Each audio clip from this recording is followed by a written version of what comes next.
Merhaba sevgili izleyenler, TV 2020 ekranlarında Gündem Özel programında sizlerle birlikteyiz. Diyalog Medya Grubu Genel Yayın Yönetmeni Sayın Reşat Akar'la birlikte. Evet, bugün ilk olarak Türkiye'deki 14 Mayıs'ta gerçekleşecek seçimlerle ilgili konumuzla başlayacağız.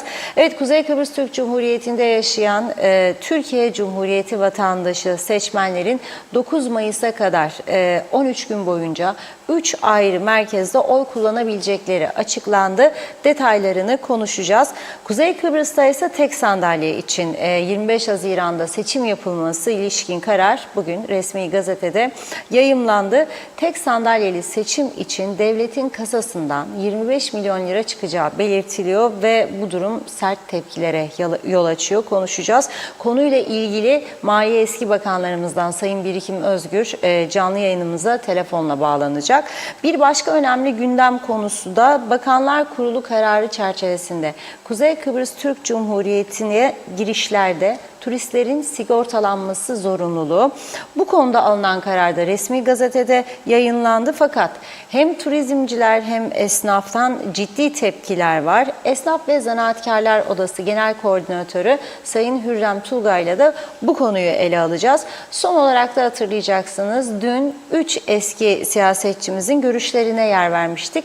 Bugün de bir başka diğer 3 siyasetçimizin değerlendirmelerini sizlere aktaracağız. Hepsi ve daha fazlasıyla tabii ki sizlerleyiz. Evet, Reşat Bey merhaba. Merhabalar Funda Hanım. Herkese hayırlı günler dileyerek başlayalım. Evet. Bugün ana konumuz nedir? Seçimler. Aslında ana konu geçim olması lazım. Yani hepimiz biliyoruz ki çarşıda ateş var. Marketlerde, pazarda, her yerde ateş var. Devamlı fiyatlar yükseliyor. Türkiye'de seçim olacak. Seçimden sonra büyük bir olasılıkla Türk parası değer kaybedecek. Döviz daha da yükselecek. Döviz yükselince şu olacak, bu olacak. Beklentiler böyle. Dolayısıyla ithalatçılar da kendilerini garantiye alsınlar diye gümbür gümbür yüklüyorlar fiyatların üzerine. Tabii üretici, Kıbrıs'taki üretici ne kadar yükleyecek? Yani gollandro, maydanoz, marul, turp, biberin üstüne çok az miktarda belki. Çünkü fazla fiyat yükselince satamıyor elindekini. Ama ithal ürünlerde öyle değil. İthal ürünlerde devamlı artışlar var. Bunu konuşmamız gerekirken biz şimdi iki seçimi konuşuyoruz. Önceliğimiz bugün Türkiye'deki seçimler. Türkiye'de 14 Mayıs'ta Cumhurbaşkanlığı seçimi var. Milletvekilliği seçimi var. Ve kiminle isterseniz konuşunuz, ister Cumhur İttifakı, ister Millet İttifakı taraftarları, hepsi de şunu söylerler. 14 Mayıs'tan sonra çok şey olacak. Ne olacak? İnşallah büyük bir deprem olmaz tabii. İstanbul'da deprem beklentisi var. İnşallah, inşallah, inşallah olmaz diyorum ben de. Ama ekonomik açıdan ciddi meseleler olacak diyorlar. Herkes kendine göre bir şey söylüyor. O yüzden ne oluyor? Biz de bundan endişe duyuyoruz. Çünkü daha önce de söyledim, Türkiye'de hafif bir rüzgar olsa burada fırtına eser. Türkiye hapşursa biz burada zatürre oluruz. Onun için zaten fiyatlar da şimdiden dediğim gibi, döviz de öyle. Mesela sterlin 24, 20, 24, 30, 24, 40 falan filan diyor ama isteyin bakalım 25, 50, 26'ya kadar dayandı. Fakat biz seçimleri konuşuyoruz. Türkiye'de Cumhurbaşkanlığı ve milletvekilliği, Kuzey Kıbrıs'ta ise tek bir boş sandalye. Aslında aradım böyle bir kral sandalyesi bulayım, buraya getireyim ama bulamadım henüz. Yarın belki. Çünkü o kadar, kral sandalyesi kadar hükmediyor. Özel sayıdan boşalan o koltuk. Düşünün. Anayasaymış, öyle emrediyormuşmuş Mecburmuşlar ona uysunlar. 25 milyon lira sadece devletin kasasından çıkacakmış. Enteresan bir durum. Onun için ben sürekli diyorum, değiştirmeniz lazım bu anayasayı. Çünkü değiştirmedikleri sürece ne oluyor? Anayasada yazılanın dışında bir karar alırlarsa birileri mahkemeye gidiyor. Mahkeme diyor, ben anayasa mahkemesiyim, anayasa ne yazar ona bakarım, anayasa böyle der, iptal. İptal de olunca sonuç ne oluyor? Tekrar başa dönülüyor. Şimdi biz Türkiye'deki seçimlere gelelim. Bugün Türkiye Cumhuriyeti'nin Lefkoşa Büyükelçisi Metin Feyzioğlu bir açıklama yaptı. Diyor ki 9 Mayıs'a kadar 13 gün boyunca Türkiye Cumhuriyeti vatandaşı olan seçmenler oy kullanabilecek. Lefkoşa'da, Gazimaosa'da ve Güzelyurt'ta olmak üzere 3 merkezde sandıklar kurulacak diyor. Şimdi esas mühim noktaya geleceğim biraz sonra. Sabırsızlanmayın, bekleyin.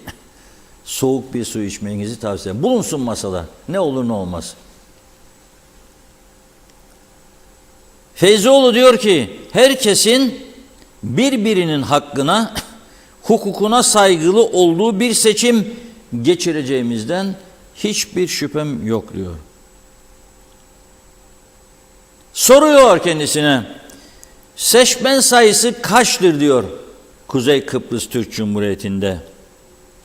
Türkiye Cumhuriyeti'nin Lefkoşa Büyükelçisi diyor ki seçmen sayımız bu sene 142 bine dayandı burada diyor. Büyük bir sayı diyor. 13 gün boyunca ama sandıklarımız açık olacağı için 2 merkezde Güzelyurt'ta da 3 gün boyunca açık olacağından büyük bir yığılma beklemiyoruz. Konforlu bir şekilde oy kullanılacak dedi. Şimdi biraz daha detay vereyim. Lefkoşa Atatürk Spor Salonu'nda ve Gazimaos'a Lala Mustafa Paşa Spor Sarayı'nda oy verme işlemi 27 Nisan yani yarından başlar. 9 Mayıs tarihleri arasında seçmenler 9 ile 21 saatleri arasında oy kullanabilecek. Güzelyurt'ta ise oy verme işlemi 29-30 Nisan ve 1 Mayıs'ta olacak sadece. Sabah saat 9 ile 18 saatleri arasında gerçekleşecek. Demek ki en fazla vatandaş Lefkoşa ve Gazimaosa'da var. Tece uyruklu ve o civarda. Tabii İskele, Karpaz falan Maosa'ya gelecekler. Alayköy, Malayköy, Hasbolat, Masbolat, Çamlıbel, şuralar buralar Güzelyurt veya Lefkoşa'ya gelecek. Ve bu şekilde seçim gerçekleşecek. Şimdi diyor ki Türkiye Cumhuriyeti'nin Lefkoşa Büyükelçisi bir soruya karşılık 142 bine dayandı Kıbrıs'taki TC vatandaşı seçmenler. Şimdi ben size bir soru soruyorum. Bilenlere 10 numara, 100 üstünden değil 10 üstünden 10 not vereceğim burada. O da önemlidir. Bizim vereceğimiz not yani en başarılı diploma yerine geçer. Çünkü Diyalog Medya bu ülkenin en güvenilir ilk 3 kurumu arasındadır değil mi? Sizler öyle belirlediniz. Kaç defa araştırma yapıldı. En son muhtarlara soruldu. Ada genelindeki muhtarlara ve birinci polis dediler, ikinci Diyalog Medya, üçüncü yargı dediler. Yani yargıdan da önde en güvenilir kurum seçti bizi muhtarlar. Onlara çok teşekkür ediyoruz, halkımıza da. Onun için bizim vereceğimiz diploma çok önemlidir. 10 üstünden 10 alan başarılıdır.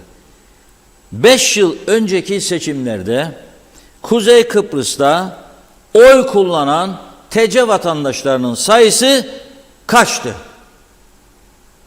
Biraz bekleteceğim sizi bu konuda. Ondan sonra sizden gelecek cevaplara göre gerçek rakamı söyleyeceğim. Bir ikinci soru, buna da 10 üstünden 10 vereceğim doğru birine. Çünkü 10 üstünden 11 veremem. Yoksa bu daha da emniyetli bir sorudu. Kuzey Kıbrıs Türk Cumhuriyeti'nde yapılan son seçimlerde oy kullananların sayısı kaçtı? Daha doğrusu seçmen sayısı kaçtı? Oy kullanan değil. Ki bu seçmenler arasında şimdi Türkiye için oy kullanacak olanlar da vardır çok büyük çapta. Çünkü bu 142 binin bir kısmı vatandaş değildir, kabul ediyorum. Çalışma izinlidir, şudur budur, ama ezici bir çoğunluğu biliyorsunuz çifte vatandaştır, KKTC ve TC vatandaşıdır. Bizim seçimlerimizde, yani 26 Aralık 2022'de 4 ay önce KKTC'de yapılan yerel seçimlerde seçmen sayısı kaç olarak açıklanmıştı? İkinci sorumuz da budur. Bugün çok önemli bir gün. Çok önemli bir gün. Ya not ya hediye dağıtma günü. Şimdi hediye vermeyi düşünüyordum ben, ama hediye bize geldiği için bugün hediyeler, ben size not veriyorum. Çünkü özel hediye var burada. Bakın, arkadaşlarımızın şimdi geldi hakkına da getirdiler bana. Bunu da niçin koydum buraya biliyorsunuz. Bu Kapadokya'yı anlatan bir el emeği, göz nuru, sanat. Kapadokya'dan bir izleyicimiz geldi bugün Kıbrıs'a. Yıllar önce 80'li yıllarda Akdoğan bölgesinde askerlik yapmış. Askerliğini bitirdikten sonra 86 galiba Türkiye'ye dönmüş. Her gün diyor 16.30 televizyon karşısındayım, Diyalog TV izlerim diyor, veya şimdiki adıyla TV 2020. Şimdi sizi diyor Türkiye'de çok izliyorlar diyor. Kıbrıs'ta askerlik yapmış, geri dönmüş olan, Kıbrıs'ta asker yakını olan, Kıbrıs'ta oğlu olan, kızı olan, Kıbrıs'ta yakını olan, olmayan herkesin diyor gözü kulağı Diyalog. Arada bir diyor bazı kanallarda geçiyorum, aynen söylediğini söylüyorum. %92 diyor Diyalog'dur, ama üstünde. Öğlen 16.30 çok önemli bir işim çıkarsa da yetiştiremem, hanıma derim sen izle, ama ben 12'de izleyeceğim gece. 12'de tekrar oldu mu onu izliyorum diyor. Bizim de arkadaşımız Muhammed var, bilgi işlemcimiz. Muhammed sosyal medyada izlenirliğimizi ortaya çıkardı. Bilgi işlemciler bunu çıkarabiliyor. Facebook ve YouTube üzerinden Kuzey Kıbrıs genelinde bizi izleyenlerin yarısı kadar da Türkiye'de izleyenlerin olduğu ortaya çıktı. Rakamlar bende. Bir de tabii bizi Türkiye'dekiler TürkSat üzerinden izliyor, uydu yayını. İngiltere'dekiler de bizi TürkSat üzerinden uydu yayınlar, çanak antenlerle bizi izliyorlar veya sosyal medyadan, Facebook'tan, YouTube'dan falan izliyorlar. Şimdi memnun oldum çok. Tabii başka hediyeler de getirdi. Bir benzerini Funda Hanım'a getirdi bundan. Buraya diyor, göreyim bakayım, boşluk burada. Buraya diyor, yetiştiremedim diyor, isminizi yazacaksınız diyor. Kalemlikti zaten. Buraya da diyor kalemi koyacaksınız diyor. Kaleminiz hiç durmasın diyor. Bu da diyor Kapadokya'yı anlatan bir olaydır. Çok teşekkür ediyorum. İnanmayacaksınız ama bir kutu dolusu el eseri, el emeği, göz nuru böyle Kapadokya'ya ait hediyeler getirdi. Hatta sormuşlar kendisine gümrükte. Bu ne demişler. Demiş ki ben bunu satmaya getirmedim ya. Otobüse koymuş Kapadokya'dan. Taş ucuna kadar götürmüş. Ne kadar eziyet etmiş. Ağır, bayağı ağır. Oradan da gemiye koyup gelmiş, Girne'ye çıkmış. Girne'den de taksi tutup bize gelmiş bugün. Ve hediyesini getirmiş. Sizinle tanışmak diyor, bütün yorgunluğumu sildi diyor. Ona çok teşekkür ediyoruz. Ve sorumuzu tekrarlıyoruz. Türkiye'de seçimler için yarından itibaren Kuzey Kıbrıs Türk Cumhuriyeti'nde 3 ayrı merkezde oy kullanma işlemi başlıyor. Türkiye Cumhuriyeti'nin KKTC Büyükelçisi Metin Feyzioğlu açıkladı bugün. 9 Mayıs'a kadar oy kullanma devam edecek. Lefkoşa'da Atatürk Spor Salonu'nda, Gazi Mausa'da Lala Mustafa Paşa Spor Sarayı'nda oy verme işlemi 27 Nisan 9 Mayıs arasında sabah 9'dan akşam 9'a kadar. Güzelyurt'ta ise 29, 30 Nisan ve 1 Mayıs'ta Doktor Fazıl Küçük Spor Salonu'nda saat 9 ile 18 arasında oy kullanılacak. Seçmen sayısı adada 142 bin diyor. Büyükelçi söylüyor bunu, ben söylemiyorum. Peki 5 yıl önceki seçimlerde Kıbrıs'taki TC vatandaşı seçmen sayısı kaçtı? Kuzey Kıbrıs Türk Cumhuriyeti'nde 26 Aralık'ta yapılan yerel seçimlerde seçmen sayısı kaçtı? Bulanlara 10 üstünden 10 yazılı birer çerçeveli diploma. En geçerli diplomalardan biri olacak çünkü kolay değildir bunu bulmak. Sizlere soruyorum, cevaplarınızı bekliyorum ve geçiyorum. Yanından bakan var bana biliyorum ama artık o bakışlar etkilemiyor beni fazla. Aldım mı yolu gidiyorum. Şimdi bir sandalye için Allah aşkına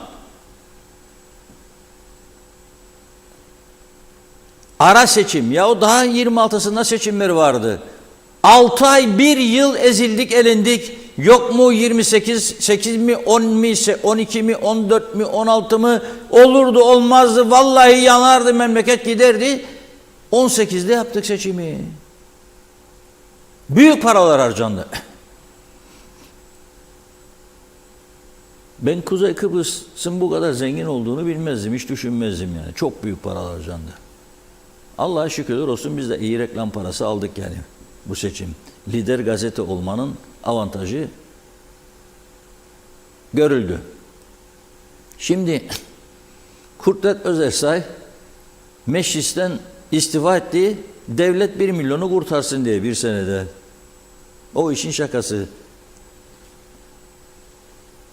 Müdahale var diyerek istifa etti. Şimdi o sandalyeyi dolduracaklar diye 25 Haziran'da bizi gene seçime götürüyorlar. Ve diyorlar ki devletin kasasından sadece 25 milyon TL çıkacak. Hastane inşaatı Güzelyurt'ta yarım kaldı. Galiba 4-5 milyona bitebilir. Kalsın. Para yok. Para yok. Dün mecliste birbirlerini yediler. Tak ajansı çalışanların ek mesaileri çıkmamış. Ona da para yok. Müteahhitler işi yarıda bırakır, para gitmezmiş. Ona da para, kaynak yok. Fakat seçim oldu mu kaynağı bulmak zorundalar. Bir de tabii partiler, şimdi burada da ilginç bir durum var. 3 ortak belediyelerde bile ortak aday çıkardılar.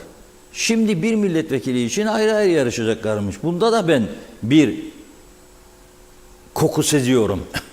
Bir mastika var diyorum bu işin içinde. UBP ayrı aday çıkarıyor. DP ayrı aday çıkarıyor. YDP ayrı aday çıkarıyor. CTP de çıkaracak. Enteresan bir durum. Ha tabii başkaları da çıkacak. Bağımsız da çıkacak belki. Ben çıkmasını da bekliyorum. Bütün dünyaya kendimizi tanıtmamız için bir sandalyeye ben diyorum ki 100 tane aday çıkması lazım en az. 100 tane. Bakın buradan çağrı yapıyorum. Aday olunuz. Ülkenizi seviyorsanız, özellikle bu eşit egemenciler, bakın, aday olunuz, Kuzey Kıbrıs Türk Cumhuriyeti'nin tanınmasına katkıda bulununuz. Bir koltuk için 100 aday oldu mu, hele 101, tarihimizde 101 evlerin önemi vardır biliyorsunuz dağda. 101 aday, bakın göresiniz, dünya medyasına girerik o zaman. Para mara vermeden, reklam yok. Northern Cyprus, Turkish Republic of Northern Cyprus. Numara 1, number 1. 101 kişi. Onun için bu 25 Haziran seçimleri çok önemli. Bir koltuk dolacak 25 milyon devletten, bilmem artık bir 5 mi çıkar 10 mu çıkar partilerden, adaylardan. 35, 40, 50 milyoncuk büyük para değil ya. Dolara çevirdiğinde zaten 14 Mayıs sonrasında dolar daha da çıkacak diyorlar. Dolara çevirdiğinde düşer. Yani ne olacak? Funda Hanım. Siz de aday yapalım ama vatandaş değilsiniz değil mi? Evet, doğru. Ben Deri Hanım var bizde reklam halkla ilişkileri müdürü Deri Hanım. Onu önereceğim. Aday olması lazım. Halkın Partisi tabii göstermeyecek çünkü oradan istifa etti başkan. Onun için göstermeyecek ama diğer partilerin göstereceğinden eminim. Aynı zamanda şeyi de bekliyorum, çok merak ediyorum. Bağımsız kaç aday olacak? Mesela bütün sendikacılar, sendika başkanları, birlik, dernek, cemiyet başkanları aday olabilir. En azından 101 tanesi. Önemli bir seçim olacak diye düşünüyorum. 2 soru sormuştum. Mesajlardan sonra cevaplarını bekliyorum. Buyurun Funda Hanım. Evet, hızlıca başlayalım. Çok çok teşekkür ediyoruz ilginize. Soruda olunca yoğun tabii, giden çok mesaj oldu açıkçası. Fikret İpekçioğlu 75 bin demiş. Ömer Bozkara vezirler üstel mesailer 15-30'a kadar olacak dedi. Peki ben de üstlere soruyorum. Meclis 3 ay mıdır, 2 ay mıdır diyor. Yaz tatilinde kalacak mı, kalkacak mı? Ve demiş ki geliyor, gelmekte olan. Fikret İpekçioğlu 285 bin. Abey Hüseyin 209 bin seçmen vardı. Ali Dereseven ülkede o kadar çok sorun varken ve emeklilerden dahi yardım isteyen bir hükümetin bir vekil seçimi için 30 milyon lira harcayacak olması büyük bir skandaldır. Aytaç Bey iyi yayınlar diledi. Mehmet Uluçaylı bu kadar büyük bir paranın bir milletvekili için harcamıyorsa meclisteki sandalyesi de özel olmalı. Çok kıymetli bir vekil olacak demiş. Murat Şehidoğlu, Reşat Bey seçmen sayısı 208 bin yazmış. Nazime Nalbant Londra'dan herkese, tüm sevdiklerine selam söylüyor ve diyor ki bugün benim evlenme yıl dönümüm, tam 56 sene oldu maşallah. Sizlerle paylaşmak istedim. Herkese mutlu, sağlıklı akşamlar dilerim. İyi ki varsınız demiş. İsmet Sencer de harikasınız diyor. İsmail Kızılşahin, önemli olan Kıbrıs'ta Türklerden fazla nüfus var burada. Buradaki seçimlerin kaderi bizim elimizde değil. Önemli olan bu demiş. Dilara Kortu, KKTC vatandaşlarının oy kullanmaları için bir çözüm bulunamaz mı? O bizim de anamız diyor. Kaan Kolay, Reşat Bey seçmen sayısı 142 bin çarpı 4. Sonra da egemen devletiz. Şakacı bunlar. Ali Dereseven, bildiğim kadarıyla Kuzey Kıbrıs'taki seçmen sayısı yaklaşık 200 bin demiş o da. Kamil Gürsesler 2022 yılında 203 bin diyor seçmen sayısı. Mustafa Çakır da 208.400 civarlarında demiş. Ali Behiç 5 yıl önce 80 bin KKTC, yerel 190 bin mi acaba? Osman Deliktaş 95.752 seçmen sayısı yazdı, tam detaylı. Caner Aspava iyi akşamlar diyor. Erkan Kaya Girne'de oy kullanıyor mu diye sormuş. Hüseyin Boşnak Londra'dan TV 2020'den başka kanal görmeyiz. Hayırlı yayınlar. Necdet Mavi Gözlü, Kuzey Kıbrıs Birleşik Afrika Pakistan Cumhuriyeti Başkenti Lefkoşa'dan iyi yayınlar diledi. Hükümeti biliyoruz hırsız, meğerse Lefkoşa Belediyesi daha hırsız çıktı. Buradan Harmancı Efendi'ye sesleniyorum. Bu faturalara yansıttığınız 331 lira 64 kuruş. Genel temizlik ne oluyor? Nasıl hesap kitap yapıyorsunuz da kuruşuna kadar bir rakam çıkıyor? Bir de asgari ücretli de aynı parayı ödüyor. 80 bin 90 bin alanda aynı parayı ödüyor. Niye alınan maaşlara göre genel temizlik mi neyse demiş. Faturalara yansıtmıyorsunuz. Maaş artışına gelince aynı yüzde artış alıyoruz. Fatura öderken niye maaşlara göre yüzde hesabı yapmıyorsunuz? Harmancı Bey işinize gelmiyor herhalde demiş. Mustafa Özcan, soru çok Reşat Bey. Soru çok zor Reşat Bey. Kuzey Kıbrıs'ın gerçek nüfusu belli değil ki. Türkiye'li seçmen sayısını nereden bileceğiz? Geçen seçimde askı öncesi seçmen sayısı 203.183 demiş. Mehmet Ali Özdemir iyi yayınlar diliyor. İsmail Kızılşahin, bu sandıkları kimler koruyacak? Belgin Rıfat, tek bir milletvekili için bu kadar para harcamaya ne gerek var? Resmen Mekke'de dilenip Medine'de sadaka veriyorlar. Bir an önce tam gün eğitime geçsinler, milli eğitime bağlı devlet okullarındaki eğitimi iyileştirsinler, halka özel okullara peşkeş çakmasınlar ya da mecbur etmesinler. Nerede görüldü 4 yaşındaki çocukların paralı özel okula gönderilmesi, buna mahkum edilmesi demiş. Erol Hasan da Melbourne'den selamlar dedi. Mehmet Uluçaylı, Türkiye'de var olan Erdoğan hükümeti kazanırsa istikrar ve gelişim aynı hızda devam edecekmiş ve yabancıların hevesleri kursaklarında kalacak. Bakıyorum. Erol Topçu hayırlı yayınlar dilemiş. Birkaç mesaj daha var kısa kısa. Kamil Gürsesler, bir sandalye için yapılacak seçimlerde seçmen sayısı 270 bin civarı. Varnavas Panter 5 yıl önce sayı 106.466. Ali Cengiz oyunu hep demiş. Fikret İpekçioğlu, bu meclistekiler halkın parasını böyle saçma sapan seçimler için paraları harcayamazlar. Bırakın koltukları gidin artık diyor. O kadarını okuyayım. Mehmet İnancı, hayırlı yayınlar olsun. Sorunlar yumağı, kaoslar ülkesi cennet adamıza sağlıklı günler tüm Diyalog ailesine dedi. Son olarak da İsmail Kızılşahin'i okuyalım. Bu halk artık seçime gitmesin, zaten bir şey değişmeyecek diyor. Devam edeceğiz. Buyurun Reşat Bey. Evet, çok teşekkür ediyoruz mesajlar için. Şimdi canlı telefon bağlantımız olacak bu 25 milyonluk seçimle ilgili eski Maliye Bakanlarından Birikim Özgür'le. Çünkü Birikim Özgür de sürekli yani bu sistemin yürümez olduğunu, çökmüş olduğunu söylüyordu.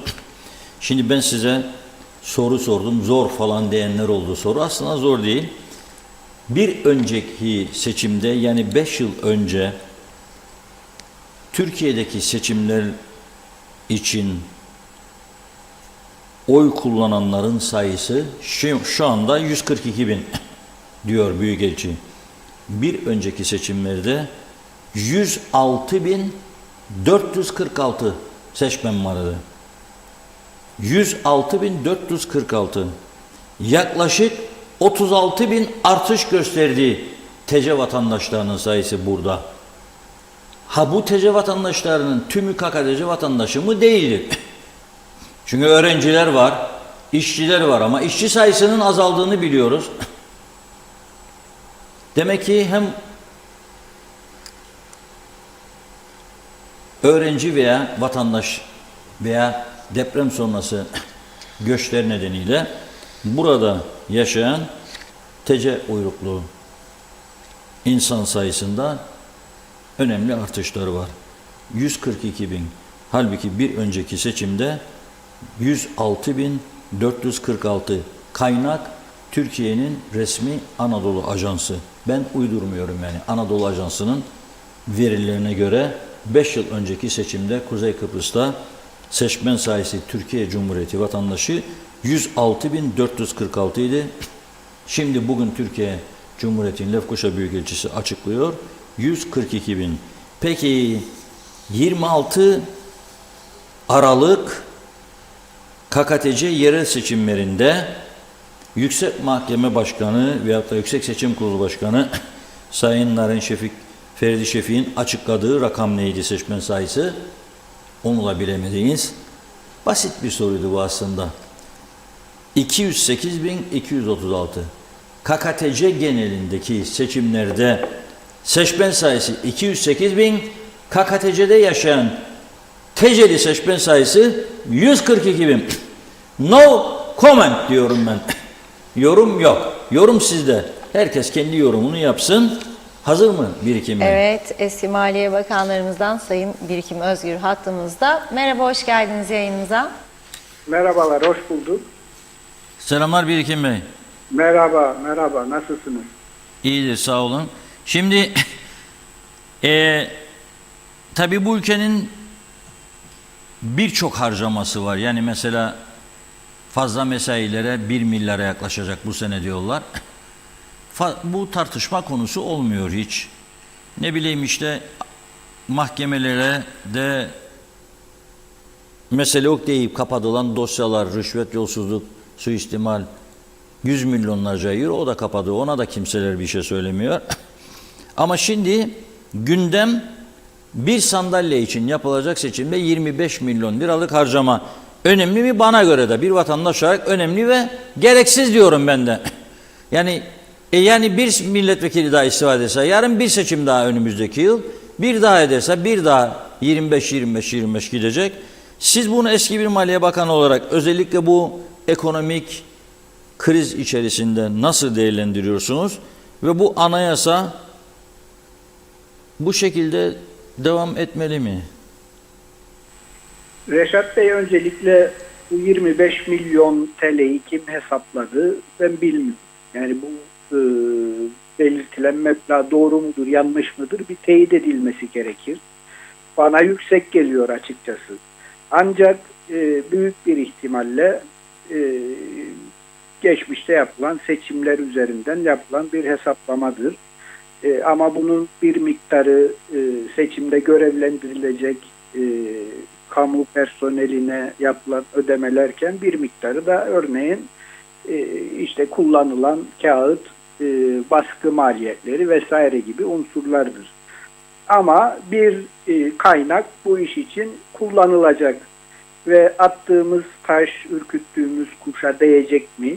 Meclis aritmetiği örneğin değişecek mi? Hayır, değişmeyecek. Yani bu seçimi hangi parti veya siz de belirttiniz, çok fazla bağımsız aday da söz konusu olabilir bu seçimde. Çünkü normal koşullarda bizim seçim sistemimizde biliyorsunuz bağımsız adayların hiçbir şansı yoktur parti mührü nedeniyle. Ama bu seçimde herkes eşit. Dolayısıyla siyasete ilgi duyan, milletvekili olmak isteyen ve herhangi bir partinin de üyesi olmayan herkes gidip başvurusunu yapabilir. Seçimde de eşit bir şekilde bütün diğer adaylarla yarışabilir. Çok fazla bir aday, yani bir aday popülasyonu ortaya çıkacak gibi geliyor bana. Şimdi 8. dönem Cumhuriyet Meclisi'nde ben de milletvekiliydim. Biz işte vizyoner insanların meclise girmesini sağlamak adına seçim yasasında bir değişiklik yaptık o dönemde. Ve dedik ki ülke geneli bir seçim yapılsın. İnsanlar da işte dar bölgede, yani o ilçe düzeyinde yaptığı meslekten ötürü veya başka bir sebeple biliniyor olabilir ama çok siyasetle haşır neşir değildir. Ülkeye katabilecek çok bir şey olmayabilir tanındığı halde. Bunu aşalım. Bu amaçla bir değişiklik yapılırken o süreçte öngörülen değişiklik mecliste kuşa çevrildi. Ve denildi ki işte ilçe bazlı olsun yine. Dolayısıyla örneğin bir milletvekili adayı partisinin adaylarının hatta seçimi kazanan adayların yarısından daha fazla oy alsa bile aday olduğu ilçeye göre meclise girip girmeyeceği şekillenebiliyor. Dolayısıyla burada absürt bir düzenleme var. Hedeflenen her neyseydi buna ulaşılamadı. Yani siyasette vizyonu ön plana çıkarma konusu gündeme gelmedi. Ve daha da kötüsü şimdi yaşanan örnekte olduğu gibi tek bir kişi için ülke genelinde herkesin oy kullanma zorunluluğu. Yani bu şekilde bir seçim uygulaması söz konusu oluyor. Bunu bilhassa sizin de altını çizdiğiniz bu maliyet konusu da göz önünde bulundurarak Cumhuriyet Meclisi bir yasal düzenlemeyle pekala ilçe düzeyine çekebilir. Yani ben ilk bakışta eğer anayasa gereği ise ve hepimiz de anayasaya saygılı olunması gerektiğini söylüyoruz. Evet, bir maliyet çıkıyor ortaya ama burada bir devlet vardır. Bu devlet anayasasıyla, yasalarıyla ayakta kalabilir. Dolayısıyla bir mecburiyettir. Bu seçim yapılsın, tamam yapılsın da bir kişi için ülke genelinde sandık kurmaya da gerek yok kanımca. En azından maliyeti de düşürebilmek bakımından bu konuda bir değişiklik söz konusu olabilirdi. Yine anayasa çiğnenmemiş olurdu. Bu işin hukuki, teknik tarafıdır. yani siyasi yönüyle ilgili de belki söylenecek çok şey vardır. Yani Sayın Kudret Özersay özellikle seçilmiş başbakanın bir biçimde görevden el çektirilmesi ve halkın başbakanlık yetkisi vermediği bir milletvekilinin hali hazırda başbakanlık yapıyor olması işte bütün muhalefetin tepki gösterdiği bir durumdu. Ana muhalefet partisi hem mecliste hem sokakta sloganıyla bir tavır belirledi. Sayın Özersay meclisten çekildi. Şimdi bunu sanki de hiçbir siyasi yönü yokmuş gibi düşünerek lay lay lom seçim yapalım, hadi bir sandalyeyi dolduralım mantığıyla, yaklaşımıyla ele almamak gerekir. Bu siyasetin içini boşaltmak anlamına da gelir.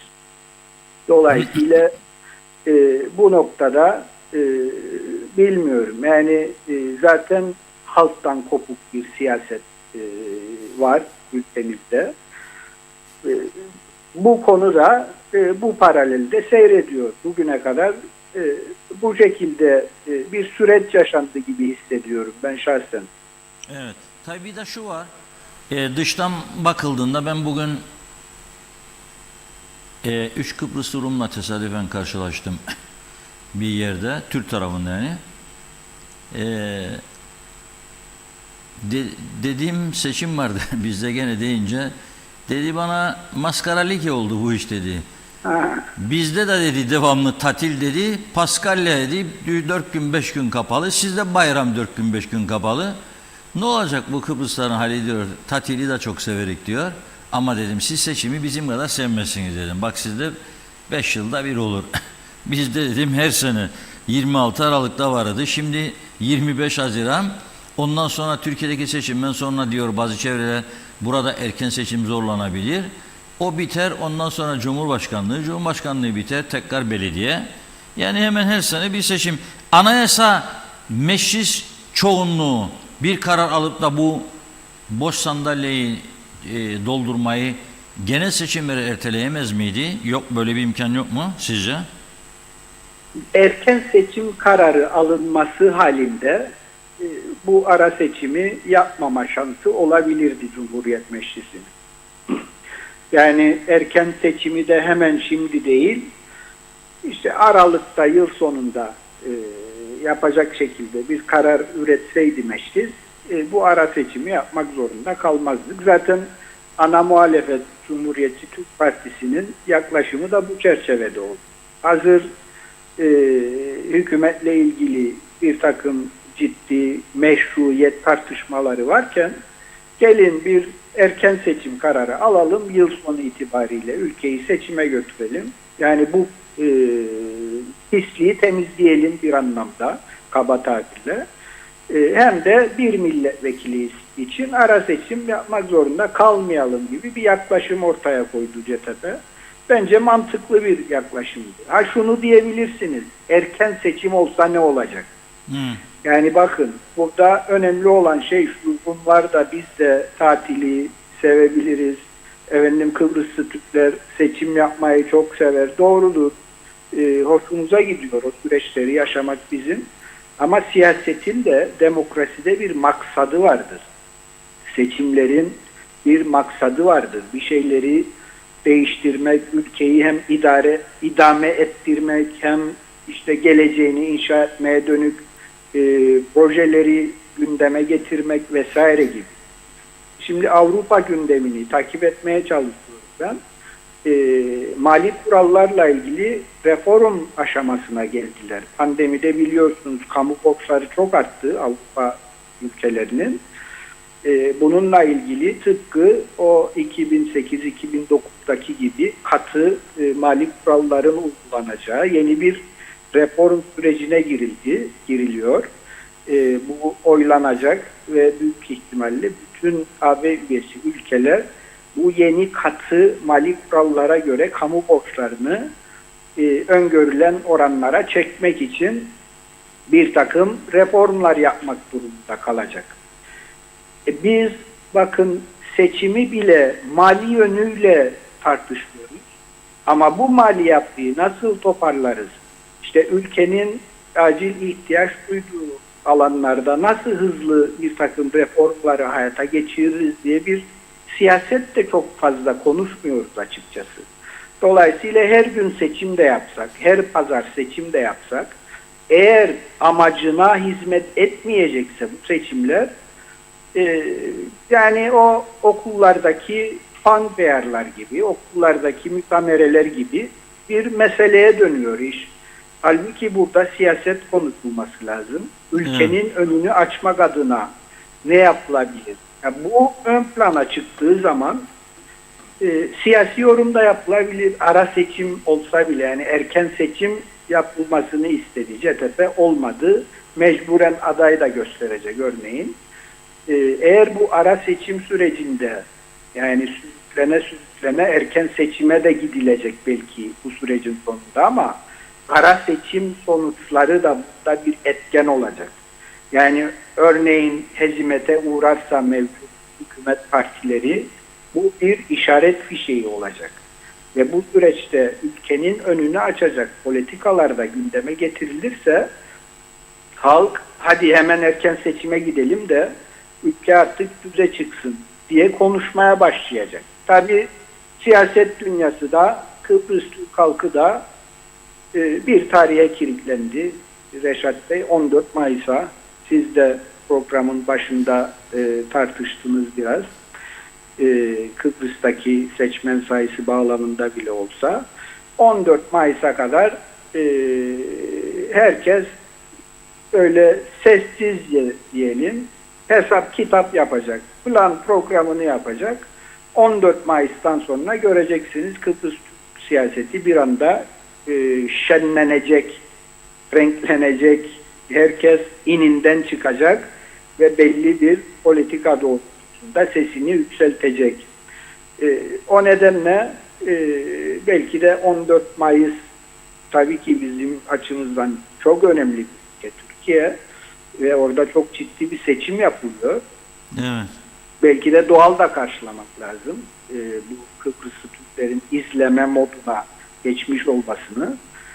Ama günün sonunda ben biliyorum ki pek çok siyasetçi de hiçbir ilkeyi veya benim bahsettiğim çerçevede toplumsal varoluşa, işte sistemin günün koşullarına göre yenilenmesine vesaire hiç odaklanmaksızın Türkiye'de ortaya çıkacak seçim sonucuna göre kendi ikbaline dönük manevralar yapmaya başlayacak.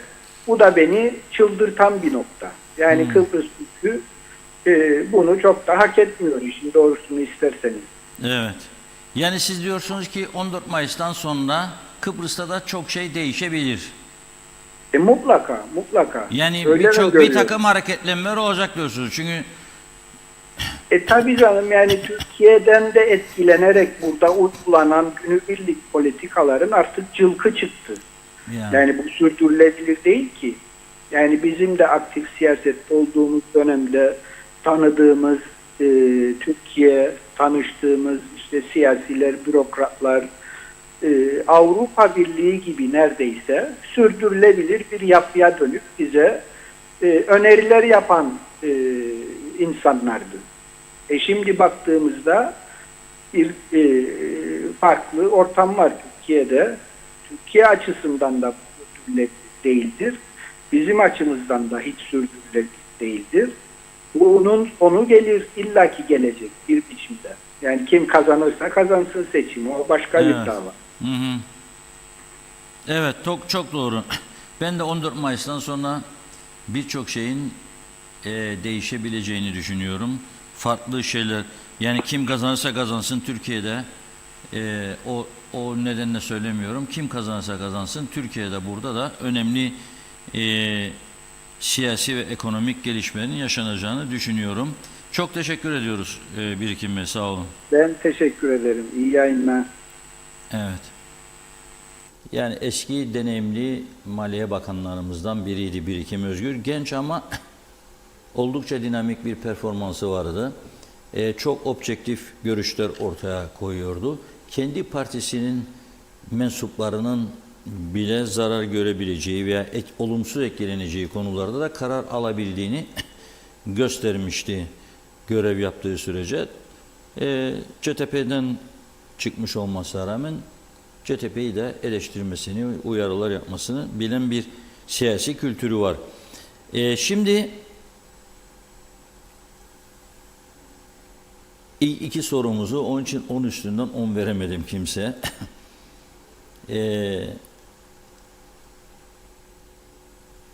Seçimlerin ne şekilde gelişeceğini de göreceğiz. Yani bu 25 Haziran seçimi resmi gazetede de yayınlandı diye olacak mı bilmiyorum.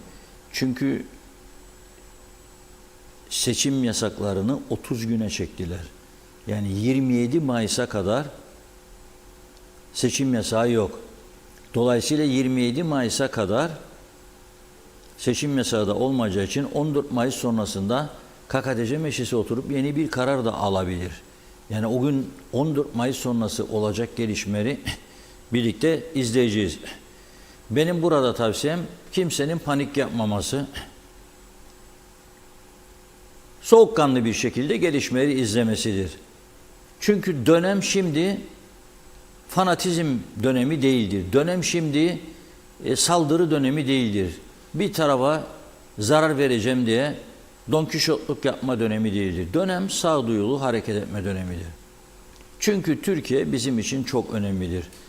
Türkiye'deki seçim sonuçları halk ne verirse çıkacak sonuca saygılı olacağız hepimiz ve Kuzey Kıbrıs'ta da eğer yapılacaksa bu tek sandalyeli seçime de gideceğiz. Ama önemli olan bu geçmişlerden ders çıkararak Kıbrıs'ın kuzeyinde, yani böyle 200, az önce söylediğim 8.000 seçmen olan bir yerde Allah aşkına, yani bu kadar ülkeyi kilitleyen veyahut da ülkeyi bir takım şeylere zorlayan bir anayasa devam edemez. Yani bir milletvekili istifa etti, onun yerine seçim yapacağım. Bilmem kaç gün sonra ya kaç ay sonra. Olmaz. 50 değil de 49 ne olacak? 49 değil 48. Zaten ne üretim var? Ne çıkıyor bu meclisten? Bakınız işte. Hayır söylesinler bunu yaptık, bunu yaptık görelim biz de. Yok. Böyle bir şey yok.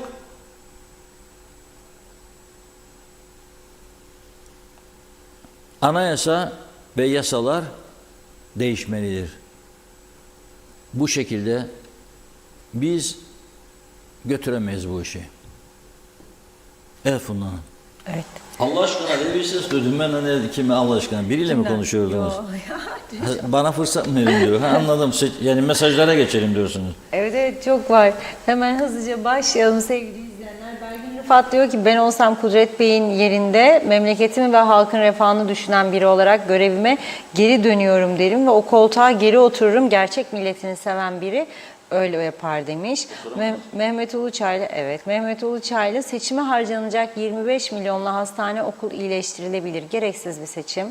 İşlerine geldiğinde anayasa var, işlerine gelmediğinde hiçbir şey tanımazlar. Zehra Sencer Yeni Erenköy'den merhaba demiş. İyi yayınlar diliyor. Çok teşekkür ediyorum. Evet Celal Harun 285 bin vatandaş yazmış. Ahmet Halil iyi yayınlar Aytaç Bey'de. Zehra Sencer 218 bin vatandaş diyor. Mustafa Özcan sizin diyor bayan da TDP'den aday gösterirse kesin kazanır demiş. Diğerleri için sandığa bile kimse gitmek istemez. Çağatay Doğanlar seçimde son sandalye için ipini koparanlarla dolu olacak ortalık. Nazime Nalbant her gün zevkle Gündem Özel programını hiç kaçırmadan izliyorum. Yine ara seçime gidilecek diye duyumlar duydum bir sandalye için. Hiç gerek yoktu. Keşke anlaşsalardı. Bu kadar masraf olmasaydı. Halk çok sıkıntıda. Zamdan usandılar. Yazık değil mi diyor. Bakın yine elektrik. Bir de şimdi suya da bilmiyorum doğru mu? Her 100 lira 200 lira ödeyecek. Yazık değil mi? 2,5 senedir ne yaptılar demiş. Mahvettiler. İyi şeyler yapsalar gitsinler seçime ama halkı düşünenler olsun lütfen. Selçuk Uskan iyi yayınlar dilemiş. Evet Uğuz Barani Haziran'da yapılacak bu ara seçim UBP'nin işine gelen tek parti olduğu için ısrarla yapılmak isteniyor. Bu seçimde UBP milletvekilini aldığı takdirde yeni bir hükümet oluşumu için Halkçı Parti'den istifa eden 2 milletvekilinin daha önce olduğu gibi atılacak olan 2 parça kemikle dıştan destekli yeni bir hükümet kurulacaktır. Eda Bilginsel Aksoy bir önceki seçimde 230 bin civarıydı. İyi yayınlar demiş. Tema Yavaş da Londra'dan selamlarını yolluyor ve her gün seçim diyor. İftadiye Karagenç ablacığım iyi yayınlar diliyor. Türkiye'den selamlar. Müfit Hüseyin 274 bin. Mehmet İnancı, Reşat Bey yine bomba konular, bomba bir yayın, bir tanesiniz. Cavit Orhan erken seçimden korkarlar demiş. Erdal Yarkın iyi yayınlar diliyor. Belgin Rıfat ben şimdiden seçmen sayısındaki oy oranının şişirilmesinden seçimlerde açık açık şeffaflık yoktur diyorum. İsmet Ezer benim de 41. dünürcülük yıl dönümüm yazmış. Celal Harun bugün 26 Nisan Dünya Pilotlar Günü'ymüş. Tüm uçan, uçmayan ve benim gibi yer pilotu olan Dünya Pilotlar Günü kutlu olsun. İsmail Kızılşahin bundan sonraki seçimlerde irade bizim elimizde değil. Cumhurbaşkanlığı seçimlerinde olduğu gibi. Ali Dereseven 2018 seçiminden sonra oluşan bu artışın içinde TC vatandaşlığı alıp oy kullanacak olan çok sayıda Kıbrıslı Türkler de vardır. Mehmet Uluçaylı bugün emekliler ödendi ama bankadan çıktığımızda bir baktım cüzdanda para yok. Aldığımız maaş doğrudan kartlara ancak yetti. Ülkede veresiye yaşıyoruz. Buna da şükür. Hükümet pahalılığa önlem alsın. Belgin Rıfat eskiden naylon fatura olayı vardı. Demek ki şimdilerde naylon seçmen olayı var. Bu hesaba göre Kıbrıs'ın nüfusu da herhalde 1,5 ya da 2 milyondur demiş. Ulus Barani KKTC'de yaşayan TC vatandaşı 142 bin diyorsunuz. Hayır, seçmen sayısını elçilik açıkladı o rakamı. Şimdi diyor bunların da çolukları çocukları var. Sanırım her ailenin yaklaşık 3-4 çocuğu da vardır demiş. Nazimen Albant, Reşat Bey soğuk Londra'dan sizleri kaçırmadan izliyorum dedi. Neler oluyor bu ülkedeki yabancı uyruklular yol kenarlarında uyurken görüyoruz. İçki şişeleri yanlarında nasıl böyle çirkin görüntüler ülkemizde hiç görmek istemiyoruz demiş. Yüksek cezalar versinler ki böyle yapmasınlar dedi. Celal Harun uzun ama hızlı okuyabiliriz Celal Bey. Yaşamak nedir? Vatandaşlara sormuşlar. Her şeyi kaybettik ne yapacağız? Cevap vermiş vatandaş. Nefes alıyoruz. Yeniden başlayacağız. Gülen yüzlerle ve taze umutlarla başlayan neşeli bir gün olsun. Yeşeren umutlarınız çiçek açsın. Kalbinizdeki güzellikler size hep mutlulukla geri dönsün. Umudumuz, gülüşümüz, günümüz aydın, kalbimiz doğru. Vicdanımız sağlam, işlerimizde bereket, sofralarımızda bolluk, huzurun çok olduğu, güzelliklerle dolu bir gün olsun. Sağlıklı olun diyor, mutlu olun, sevgiyle kalın. Arif Koruoğlu utanmadan bir de halktan yardım isterler. 25 milyonla neler yapılmaz ben bir kuruş Ünal hükümetine vermem dedi. Bir iki mesaj okuyup ara verelim. Belgin Rıfat, yalnız ben değil eski Maliye Bakanımızın bile bunların hesap ve kitaplarına aklı ermiyor. Yanlış oldu. Bu işin içinden çıkamadı diyelim ki Sayın Birikim Özgür. Çok iyi eğitim ve donanımlı biri olduğunu biliyorum demiş. Zekasından %100 eminim. Kemal Osman Ceyhanlı sevimsiz bir sene olmadan hayat devam etmiyor. Rekorları egale ettik. Dünyada eşi benzeri olmayan bir toplum yok. Her dönem seçim demiş. Doğan Falyalı'da istifa eden milletvekili hangi ilçedense o ilçeden seçim yapılsın diyor. Ha o kadar demiş Doğan Bey. Devam edeceğiz yine. Reşat Bey buyurun. Evet, çok teşekkür ediyoruz. Bugünlük şimdilik seçim konusunu geçiyoruz. Geliyoruz geçim konusuna. Enteresan bir karar aldı KKTC Bakanlar Kurulu. 16 Mayıs 2017 tarihli kararını tadil etti ve KKTC'yi ziyaret eden ve sigortası bulunmayan turistlerin devlet güvencesi altına alınması ve bu amaçla 60'a 2010 sayılı sigorta hizmetleri düzenleme ve denetim yasası 60. maddesinin 1. fıkrası uyarınca KKTC'de faaliyet gösteren Şeker Sigorta Limited'in, Şeker Sigorta biliyorsunuz Kooperatif Merkez Bankası'nın yani devletin sigorta şirketidir. Kendinin bulacağı uluslararası anlamda bir reaşürans şirketi ile işbirliği oluşturması ve yapılacak düzenlemeden Başbakan Yardımcısı Turizm, Kültür, Gençlik ve Çevre Bakanı yetkili kılınmasına, ayrıca bu uygulama neticesinde ortaya çıkabilecek görev ve zararlardan Başbakan Yardımcısı Turizm ve Çevre Bakanı sorumlu tutulmasına ve kararın resmi gazetede yayınlanmasından 30 gün sonra yürürlüğe girmesine karar verdi. Şimdi bu henüz gerekli etkiyi yapmadı. Turizmcilerden ses yok. Sessiz sakin.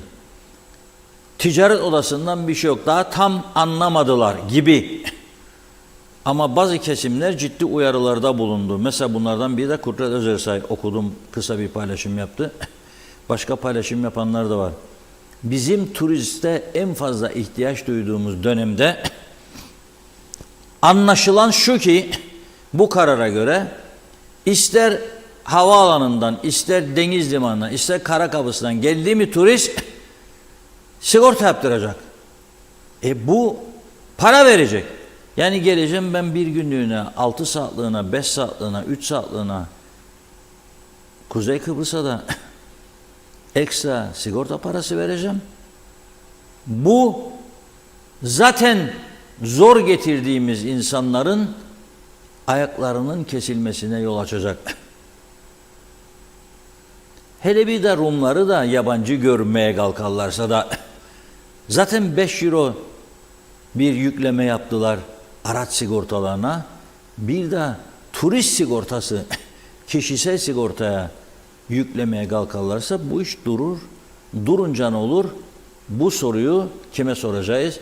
Esnaf ve Zanaatkarlar Odası Başkanı'na. Genel koordinatör. Genel koordinatörüne. Evet, Sayın ama benim Hürrem- gözümde hep başkandır yani. o. Başkanım, Sayın Hürrem Tulga hattımızda. Merhaba, hoş geldiniz Evet, yayınımıza. duyuyorum. Teşekkür ederim düzeltme için de. Evet. Selamlar Hürrem Bey. İyi dinledim. Peşine de düştük olup bitenin. Ha. Evet, 2017'ymiş kaynağı dediğiniz gibi ve yürürlüğe koymaya çalışıyorlar. Turistten, evet dediğiniz gibi hiçbir açıklama da yok. Güneyi de kapsadığı aşikar ama. Hı. Güneyden gelecek olanı da kapsayacağı aşikar. Kara kapılarından gelecek olanları kapsayacağı da aşikar. Ama bu kuzeyden güneyden herkesi kapsayacağı ifadelere baktığımız zaman görülüyor. En azından öyle anlaşılıyor. Yani ne denebilir artık? Biz tam da kapılardan geçişleri rahatlatmaktan söz ederken, orada hızlandırılmasından söz ederken, kapılardan geçişlerin hızlandırılmasını konuşurken,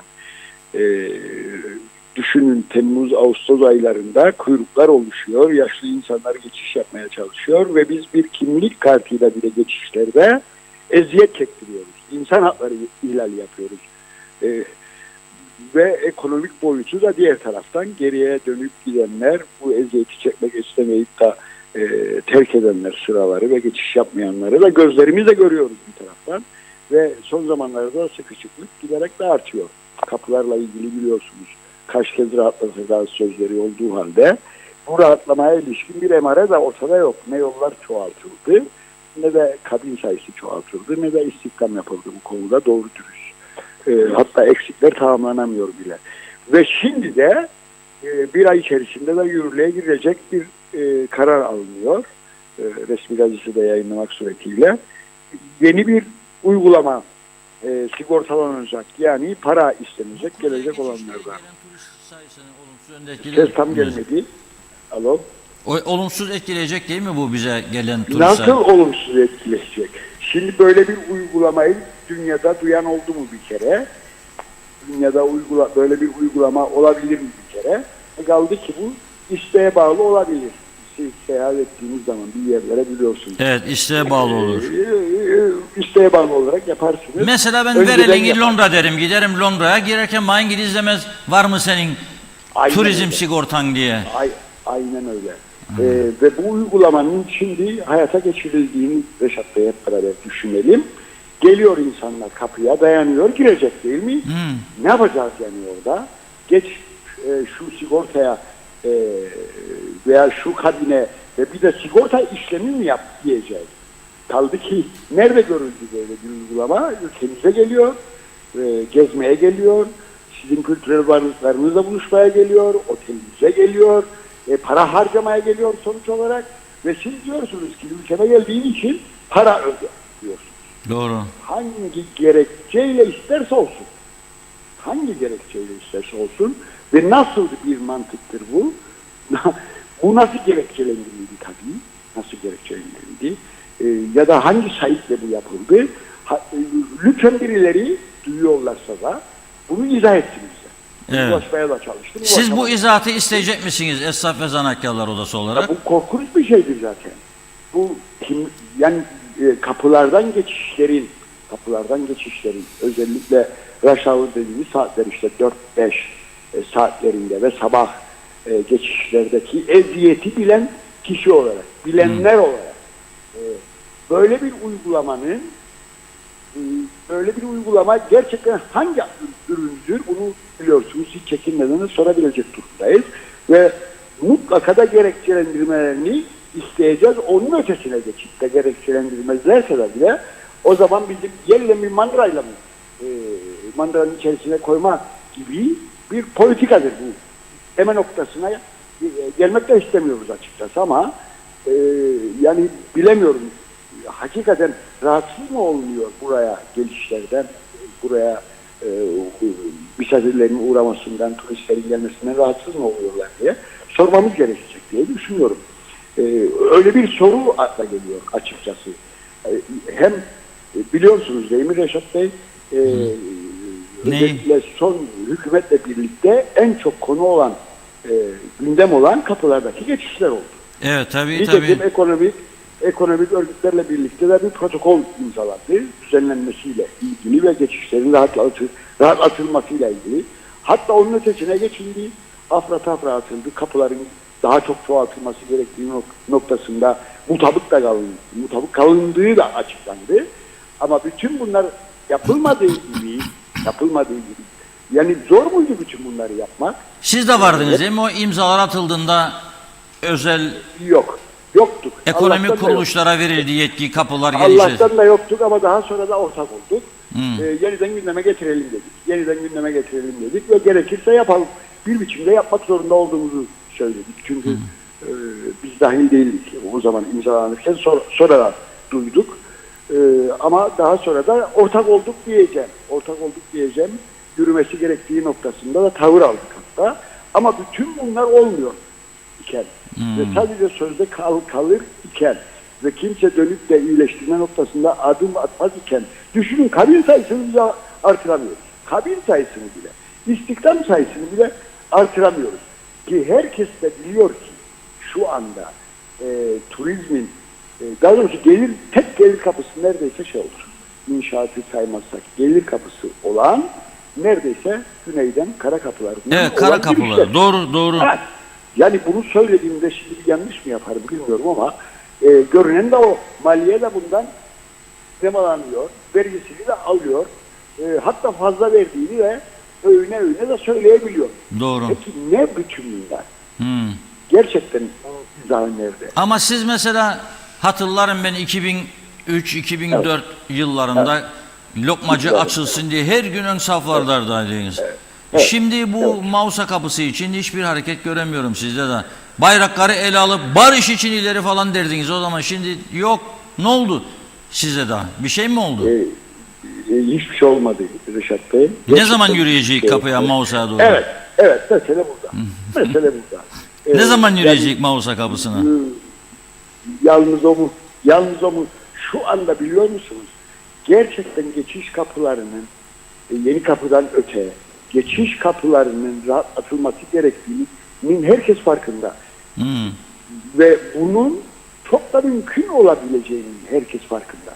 Doğru. Yani olmaması için geçiş kapılarındaki geçişlerin hızlandırılması, kara kapılarındaki geçişlerin rahatlatılması için çok rahat bir şekilde tedbirlerin alınabileceği, herkesçe malum olduğu halde niçin bu yapılıyor? Şimdi böyle bir zihniyetle karşı karşıyayız diye soru sormak zorunda kalıyorum. Söylenmek zorunda kalıyorum ya eleştirilerini yapmak zorunda kalıyorum. Şimdi geçiş kapılarını rahatlatmak gerçekten çok kolay olduğu halde bunu yapmayan bir idari yapı, zavallı veya yetersiz bir yapı gidip kapı açar mı? Ve bir şey daha, tabii beni söyletiyorsunuz şimdi ama söyleyeyim. Diğer taraftan biliyor musunuz? Yeşil Hat'la ilgili olarak biliyorsunuz bir mücadele konuyor ortaya. Sivil toplumun talebi olarak ortaya konuyor. Gerek hellim teşkili, gerek zeytin ürünlerinin geçişi, macunlardır, reçellerdir.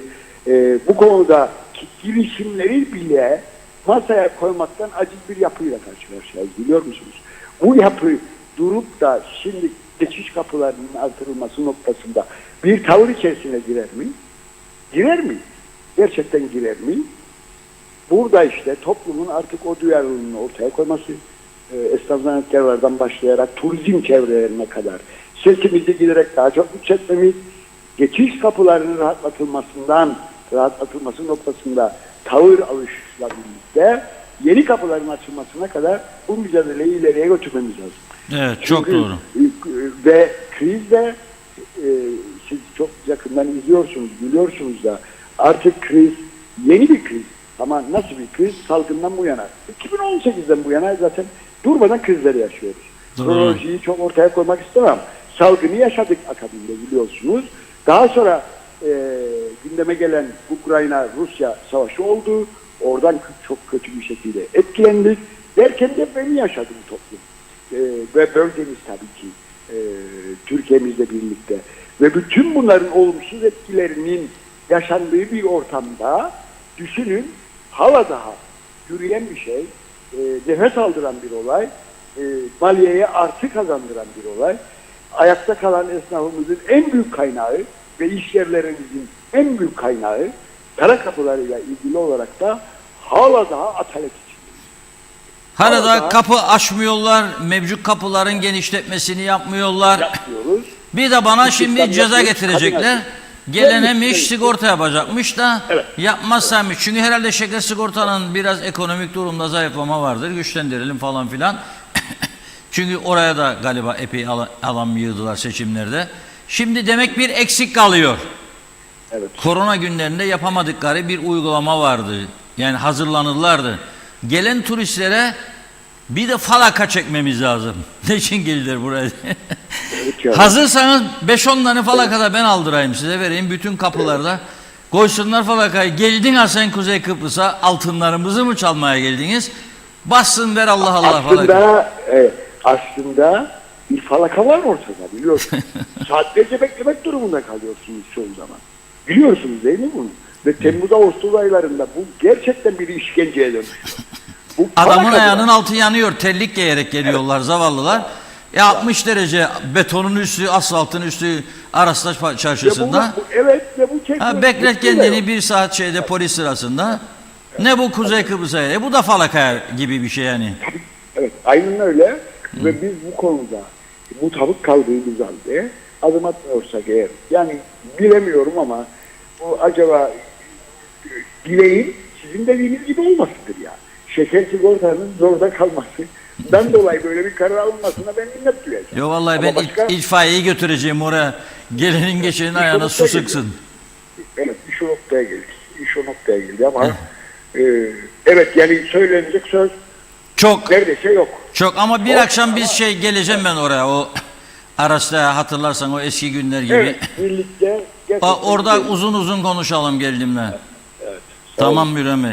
Çok teşekkürler. Görüşmek üzere. Sağ olun. Teşekkür ederim. Sağ olun. Evet, anlam planı döneminde ama esas kapıların döneminde Hürrem Tulga o zaman başkandı, şimdi genel koordinatördü. Ekibiyle birlikte her gün kapıların önünde eylem yapıyordu. Zaman zaman ben onları gidip bulurdum orada. Diyor ki bu uygulamaya geçilirse zaten işler iyi gitmiyor ülkede. Çok ciddi zarar görür. Sigortalanacakmış turistler zorunlu girerken. Gönüllü yapın bunu da, isteyen sigortalansın. Adam gelecek 2 saat kara kapılarla. Geleceksin yine sigorta çıkaracaksın 2 saat. Geleceksin büyük hanı göresin Lokmacı'dan. 2 adım da geri gideceksin. Yani bunu bir kez daha değerlendirmelerinde çok büyük fayda vardır diyorum. Şimdi dün 3 tane eski siyasinin Kuzey Kıbrıs'ın bugünkü durumuyla ilgili görüşlerini aktarmıştık ve ne demiştik? 3 tane de yarına bırakıyoruz, yani bugüne.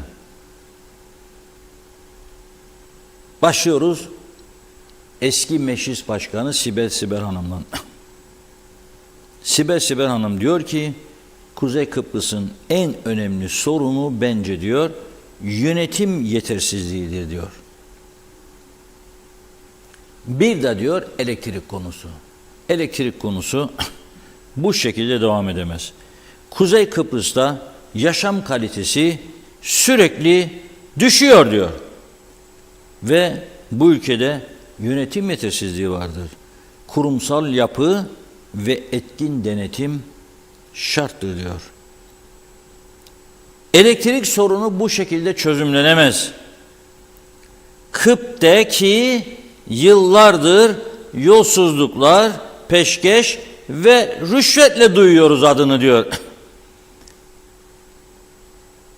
Yine diyor kendi hükümetimin döneminde Sayıştay'ı göreve çağırmıştım diyor. Bugün de bakıyorum diyor değişen bir şey yok. Ve bu durum diyor toplumda travma etkisi yaratıyor. 2009'dan beri ben Kıbrıs konusunu devamlı gündeme getiriyorum. Ciddi rüşvet yolsuzluk iddialarını gündeme getiriyorum. Yani teşekkür falan almadım siyasi kanatın hiçbirinden. Bir de cezalandırılan bir kişiyim yani o dönemde.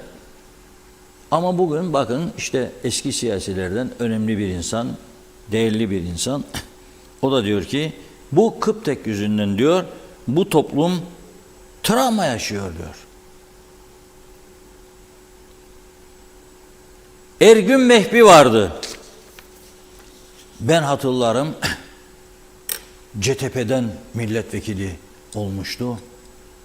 Konuştuğunda mitinglerde bir Naci Talat Allah rahmet eylesin, bir de Ergün Mehbi. Böyle çok genç yıllarımda onları gider dinlerdim mitinglerde. Titrerdi meydanlar. Ergün Bey çok güzel laf yapar ağzı. Meydanları titredirdi. Büyük heyecan olurdu o mitinglerde. Sonra bu Kıbrıs meselesi işte KKTC'nin ilanı meselelerinde o da partisiyle ters düştü, ayrıldı. Bir süre başka bir partiye girdi çıktı falan.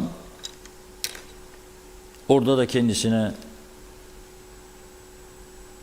o zamanlarda oyun oynandığını düşünüyorum. O da öyle düşünüyor bildiğim. Daha sonra sağlık sorunları yaşamaya başladı Ergün Bey. Kendi istirahatında eşiyle birlikte ama ülke siyasetini yakinen takip ediyor. Bazen de bizim programları izlediğinde öncesinde veya sonrasında arıyor, konuşuyordu. Ergün Bey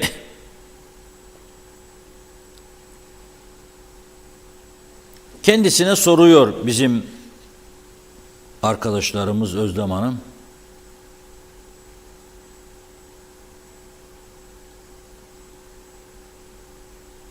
Ne yapmak lazım? Yani bu sıkıntılardan çıkış yolu ne görüyorsun? Diyor ki ben diyor başkanlık sistemini desteklemem. Çünkü tek adam rejimine ve diktatörlüğe yol açabilir bu diyor. Endişeliyim diyor. Mevcut parlamenter sistemin devamı lazım. Ama diyor bu parlamenter sistem doğru dürüst götürülmeli. Yani öyle şimdiki gibi değil. Peki diyor ülkenin en önemli sorunları nedir? Ülkenin en önemli sorunları pahalılık diyor birinci sırada. Eğitim diyor çok geriledi. Bunun ele alınması lazım. Tam gün eğitim diyor. Sağlıkta acil önlemler şarttır ve sağlıkta da diyor tam güne geçilmelidir diyor. Katılıyor musunuz bilmiyorum. Ben Sibel Hanım'ı da okudum. Ergün Mehbi Bey'de. Şimdi bir eski çok sevilen ve her seçim çok yüksek oyla kazanan ve daha önce Kadem Araştırma Şirketi'nin yaptığı araştırmalarda da halkın mecliste görmek istediği, siyasette görmek istediği ilk 10 arasında yer alan bir siyasetçimiz vardı. Gönyelili Mustafa Arabacıoğlu. Doktor Mustafa Arabacıoğlu. Uzun zamandır sesi sadası çıkmıyor. Sizler de görmüyorsunuz, biliyorsunuz. Ben iddialıyım. Bugün dese ki döndüm siyasete, girdiği partiye çok oy getirir. Çünkü dürüstlüğüyle, çalışkanlığıyla tanınan, sevilen bir insandı Doktor Arabacıoğlu. Eğitim Bakanı olmuştu son. Yani daha önce de oldu. Sağlık Bakanlığı yaptı, Eğitim Bakanlığı. Son Eğitim Bakanı olduğunda çok kısa bir sürede, tam gün olarak hatırlamayacağım. Ama hatırladığım şu: kendisinin jibi bakanlığın önündeydi. Aldı çantacığını, indi bakanlığın kapısına, geldi, yürüdü. Yanında da üst düzeydeki arkadaşlar, gitme sayın bakanım, yapma diyorlar. No no no diyor o, gidiyorum. Bindi cibine, çekti gitti evine. Neden? Dedi ki bu sistem çökmüştür, ben bu işte yokum. Ne oldu? Ne halk olarak anladık verdiği mesajı, ne de dava arkadaşları, partisi başta. Partisi 2-3 gün 5 gün sonra başka bir milletvekilini getirdi, oturttu oraya onun yerine. Senin bu kadar partilin, senin bu kadar. Ya arkadaşlar, bir Hodri Meydan vardı, sözleri bana ait bir şarkımız. O Hodri Meydan'ın bir yerinde Arabacıoğlu'nun Serdar Denktaş'la kucaklaşması var. Gözyaşlarını tutamadığı bir gündü Arabacıoğlu'nun. Duygusal bir arkadaştı ve Serdar da iyi yaklaşmasını bilirdi. Böyle vatan millet diye herhalde bir şey, sen olmazsan olmaz falan. O da çok duygulandı o gün. Böyle o şeyi bulursanız, Hodri Meydan'da bir bölüm vardır, Mustafa Arabacıoğlu'nun Serdar Denktaş'la kucaklaşması. Hatta o sözü de çok önemli. Neyse, Mustafa Arabacıoğlu ayrıldı. Partisi 3-5 gün sonra başka bir milletvekilini getirdi, bakanlık koltuğuna oturttu. Bu KKTC siyaseti ve bu siyasetten umut beklenirse tabii ki diyecek bir şey yok. Ne diyeyim ben? Bir bardak soğuk su için lütfen. Şöyle diyor: bugünkü durum diyor hiç iyi değil ülkenin diyor. Yargı haricinde diyor, şimdi bir şarkı sözünü söylüyorum size. Yargı haricinde her şey değişmelidir diyor. O şarkı neydi? Hani böyle kocasından, karısından, sevgilisinden usandı, bıktı da bir karar aşamasına geldi. Çal be kemancı diyor. Hangi şarkıyı? Sil baştan başlamak gerek. Ne güzel şarkıdır aslında. Şarkının sözlerini bile canım cicim aşkım aşkım dediği yıllarca insanı göndermek için bir gerekçe görürük biz Kıbrıslı Türklerin. Çok özelliklerimiz var. Duygusal insanlar, duygusal. Şarkıyı dinleyince bak ne güzel söyledi diyor. Sileceğim be, baştan başlayacağım. Sil baştan başlamak gerek diyor. Özel hayatta bunu yapıyoruz da siyasette yapamıyoruz işte. Ne diyor? Sil baştan diyor, başlamak gerek. Şarkı güzel, sözler güzel. Ama bir türlü başlayamıyor. Arkadaşlar bulamadı şeyi, eminim. Hodri Meydan, Hodri Meydan, o şarkı vardı ya. Böyle bir çabuk çabuk geçirseniz zaten Mustafa Arabacıoğlu çıkacak klibin içerisinde. O kadar istedim bunu yani. Gırıyor musunuz beni? Yok mu kayıtlarda? Allah Allah. Hodri Meydan. Olmazsa bu televizyon olmaz ya. Hodri Meydan bu ülkenin milli marşı oldu. İnsanlar evlerinde dinlerler. 10 binlerce kişi izledi YouTube'da bu şarkıyı, Hodri Meydan'ı. Neyse. Bulacaklar inşallah. Ben niyet ettim size bu şarkıyı. YouTube'da var. Reşat Akar Hodri Meydan diye yaz. Karşında YouTube. Evet Funda Hanım. Geçim Siz mesajları. şanslı çıktınız. Onlar buluncaya kadar başlayalım. Hemen kaldığımız yerden devam edelim. Fikret İpekçioğlu işlerine geldiği gibi anayasa bunu diyor. Halbuki diğer konular için anayasayı görmezden gelip ihaleyi milletvekili olana ya da yakınına vermemesi gerekir diye anayasa bunu söylüyor. Uygulamaya gelince ise sallamıyor. Mustafa Özcan, seçmenler 100.000 imza verirlerse bağımsız olarak ben de adaylığımı koyacağım dedi. Aynur Yarkın da bizi izliyor. İyi yayınlar dilemiş. İsmail Kızılşahin, her şey TC seçimlerine bağlı. Zehra Meral Panter, o da iyi yayınlar diliyor.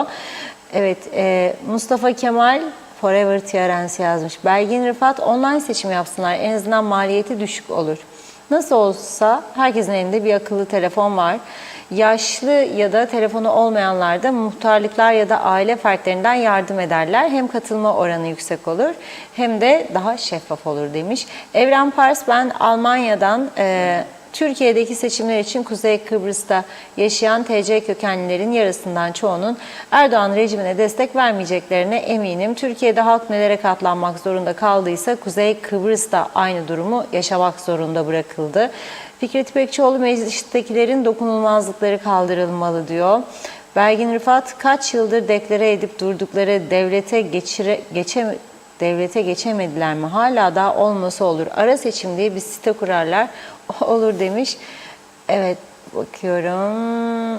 Ömer Bozkara, vezirler ne sağduyu kaldı ne bir şey Reşat Bey. Tek bir değişiklik olacak olursa o da hükümetin değişmesiyle olur. Aynı şekilde giderse daha kötü olacak. 20 yıldır KKTC bile cehalete yöneldi. Herkesin gözü kör oldu.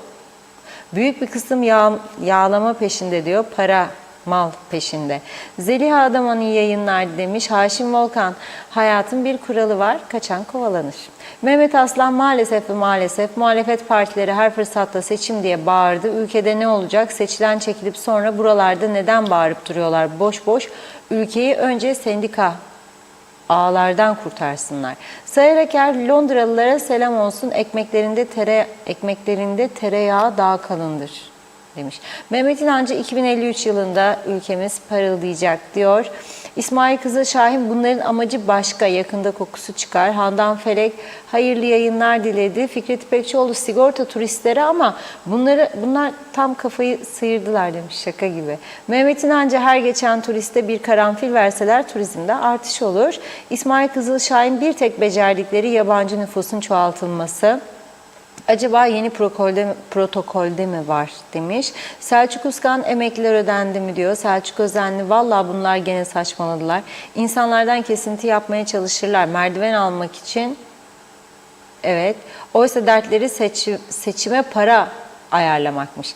Bir de yalancılık diyor. Fikret İpekçioğlu, tam sırası meclistekileri dışarı atmak. Halkı ayaklanmaya zorluyorlar. Yaparlarsa pişman olacaklar. Belgin Rıfat, Allah Allah, Kıbrıs'ta elmas madeni mi bulundu da bizim haberimiz yok? İngiltere hükümeti bile böyle bir sistem uygulamıyor benim bildiğim kadarıyla. Suudi Arabistan'da böyle bir sistem yok diyor. Orada da yokmuş. Kıbrıs'a turist diye gelip inşaatta işleyenler, düşüp ölenler, öğrenci gibi gelip kalan çalışanlar. Olur mu böyle bir şey? Bunlar ne yaptıklarından ya da yapacaklarından haberdar değillerdir herhalde demiş. Biz burada uçak bileti alırken isteğe bağlı sigortayla uçuyoruz ki bir şey olursa ödenelim ya da çocuklarımız ödensin diye.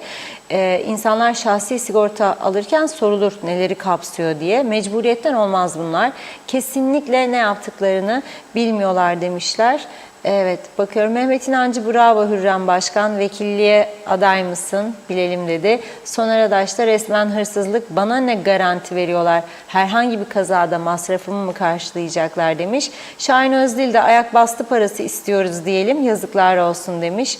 Evet, Mehmet İnancı, Hürrem Başkan'ın adaleleri tutuldu Reşat Bey, kondisyonu mu düştü acaba demiş. Bir iki mesaj var, tamamlıyoruz. Handan Felek, Reşat Bey, bazı bankalar kredi sahiplerini %11.50'den %23'e yükseltti. Bu bir soygundur. Devlet halkı soyuyor, bir de bankalar soyuyor demiş. Evet, bakıyorum. Akın Kuroğlu, 2 ton su kullanımına 395 lira fatura, soyguna mı çıktı bu? 330 lirası temizlikmiş. Ne hallere geldik? Halkın cebinden nasıl çalınacak diyor. Ali Dereseven de, emekler bugün ödendi demiş. Hem de sabah sabah Allah devletimize güç versin dedi. Şenol Tatlıcıoğlu okumazsam olmaz. İyi yayınlar, selamlar demiş. Bakıyorum, zannediyorum. Belgin nüfus sil baştan demesi kolay da hangisini silecek? Silgi de yetmez bunlara diyor. Hasan Yalınca da yeni seçmen yapısında Mustafa Arabacıoğlu'nu bile kaç kişi var ki diyor. Bitti artık, bitti demiş. Zannediyorum tamamladık. Şimdilik bir ara verelim. Buyurun Reşat Bey.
Evet, unutulmaz bir şarkı La Comparsita. Hiç de unutulmayacak. Tabii bazı insanların böyle müzik zevki yoktur, yani biliyorum ben. Başka türlü şeyler. Ama olabilir, normaldir. Ama ben burada bu müziği neye koydum bugün? Hem La Comparsita, inşallah kültür bir zaman Kuzey Kıbrıs'ta böyle olur. Ama bir de görüntüleri iyice izlediyseniz bilmiyorum. Arkadaşlarımız böyle geriye alıp böyle yavaş yavaş şişman kadını. Nasıl o manken tipliler böyle bir şeyle bakıyorlar kadına, yani oynayamaz, yapamaz. Adam onu cesaretlendiriyor. Gel diyor sahneye. Geliyor ve bu vücutla oradaki o bütün güzelim mankenlere taş çıkartıyor değil mi? İnsan isteyince yapamayacağı hiçbir şey yok demek. Yani şişmanım da oynayamam, bana bu yer dar gelir, kıvıramam, yatamam, o beni zayıftır kucağına alamaz. Zayıf adam şişman kadını kucağına alabilir isterse, zayıf kadın isterse şişman adamı alabilir. Bu bir yetenek meselesidir, bu bir başarı meselesidir. Aman o işte artık sümüklere akar falan filan diyenler vardır. Hava alırlar sonunda. Bakın bu bir örnektir. Her açıdan örnek alabileceğimiz bir harekettir diye ben bunu ekranlara getirmek istedim. Kendimize güvenelim, istersek en iyisini yapabiliriz. Bu halde bizi yaşatıyorlar diye bu durumda, bu becerideki insanlar olmadığımızı bilelim. İmkan verildiği zaman yapamayacağımız hiçbir şey yoktur. Ben buna inanıyorum. Arkadaşlar bu arada mesajlar okunurken o YouTube'daki sağ olsun bazı izleyicilerimiz hemen bulup onlar da gönderdi. Buldular. Arabacıoğlu'nda getirmişlerdi. Gelsin Arabacıoğlu. Bak Serdar Denktaş onu geri gidelim arkadaşlar. Geri Demokrat Parti'de onu adaylığa yeniden ikna ettiği günde o istemiyordu. Arabacıoğlu. Duygusal bir konuşma yaptı. O da ne güzel böyle gözyaşlarını tutamadı. Partisini destekledi ama bakanlık koltuğunu bırakıp gitti. Herkes bırakıp gidebilir mi? Bakanlık koltuğunu. Ya o koltuğu kapmak için ne yarışlar, ne mücadeleler, birbirlerine nasıl iftiralar, nasıl suçlamalar. İnanılmaz. Bu küçücük ülkede bile bunlar oluyor yahu. Yazık değil mi? Gerçekten üzülüyorum. Evet, ben bugünü açtım da biraz. Funda Hanım'ın uykusu geldi. Sabah erken uyanıyor o. Bizim daha gün yeni başladı. Devam edecek inşallah sabaha kadar. Yarın inşallah daha güzel haberlerle birlikte oluruz diyorum. İnşallah diyorum ben de. Çok teşekkür ediyoruz ve evet sevgili izleyenler programımızı burada noktalıyoruz. Yarın görüşmek üzere. Hoşça kalın.